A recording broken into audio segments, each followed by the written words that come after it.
Thank you, Mr. Chairman, for convening today's hearing. As you know, I have been seeking a series of hearings on COVID for quite some time, and I'm pleased that we are now having one, and I understand you intend to hold more, and I strongly support that. But let me start by speaking to the larger concerns that the Democratic minority recently wrote to you about. We must have serious and sustained focus on U.S. foreign policy and a serious oversight agenda, and we want to work with you to make that happen. Mr. Chairman, we should be having more public hearings. We need to tackle some of the major challenges that confront us: Afghanistan, Venezuela, North Korea, just to mention some. And we need to ensure the Secretary of State testifies before this committee. We should all be shocked and frankly offended that the Secretary is refusing to appear, refusing to defend the administration's foreign affairs budget, and we should all be insisting on his appearance.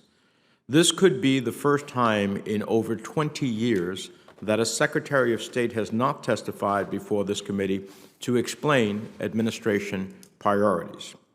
And I guess after Ambassador Bolton's book, we probably will never see him again. This lack of engagement fundamentally undermines our work. Not only does the Secretary of State feel comfortable in refusing to come before us, that refusal apparently extends to other Senate-confirmed officials.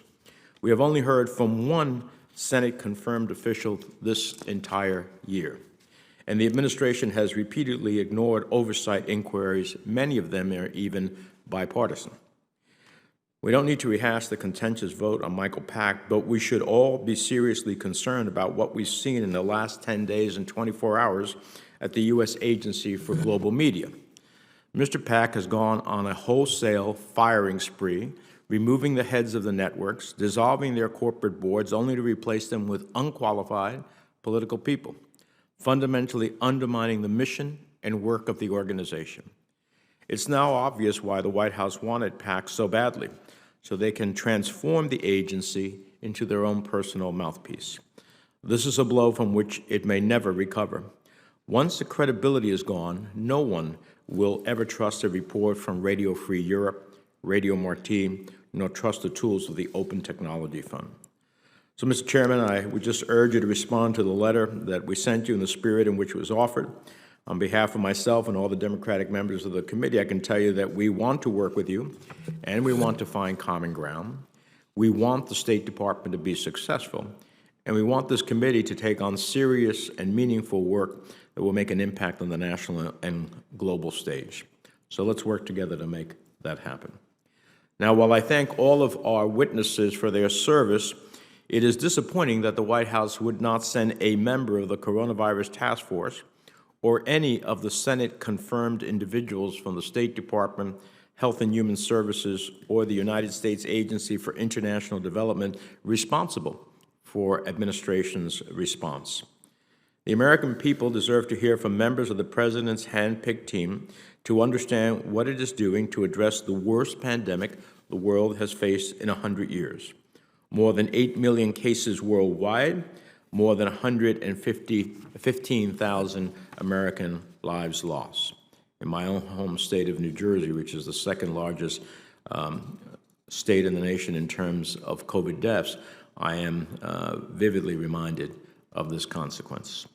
This tragedy has assuredly been a wake-up call to those who question whether we should engage with and invest in the rest of the world. So I'd like to use this hearing to understand how we got here, what we knew about the virus and when, and how we are leveraging our diplomatic relationships and leadership to best respond and protect the American people. So far, most of what we've seen is a lot of bluster, finger-pointing, and retrenchment. Yes, we should examine the World Health Organization's initial response. I wish we had someone from the State Department's Bureau of International Organizations here to do exactly that. But we also know that the U.S. was regularly communicating with and receiving information from the WHO, including through U.S. government employees embedded at WHO headquarters in Geneva. And rather than seriously consider how to best leverage our leadership and contributions, the President abruptly announced the U.S. would simply pull out of the organization, threatening not just our ability to confront COVID-19, but risking decades of progress on other global health initiatives, including combating polio and Ebola. And yes, China has a lot to answer for, but the administration's use of racially stigmatizing language to describe COVID-19, in direct contradiction to guidance issued by the Centers for Disease Control and Prevention, has been deeply hurtful to Americans at home and utterly counterproductive in leading an international response.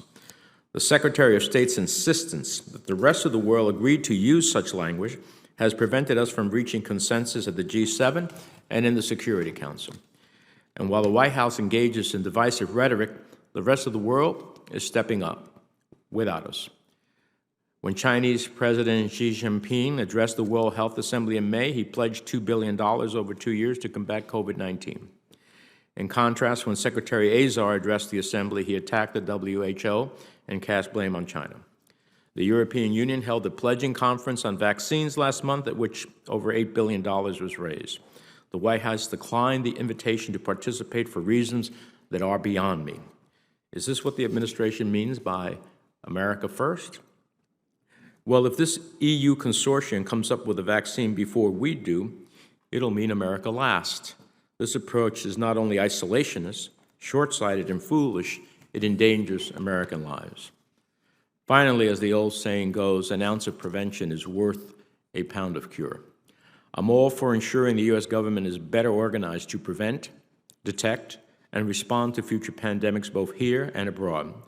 But some of the proposals coming out of the administration, eerily similar to those coming from some members of Congress, are ill-thought, destructive, and dangerous insofar that they would cripple USAID and create a mechanism at the World Bank through which the administration could channel all of the funding it's withholding from the WHO. So I look forward to the first of what I hope are many thorough discussions.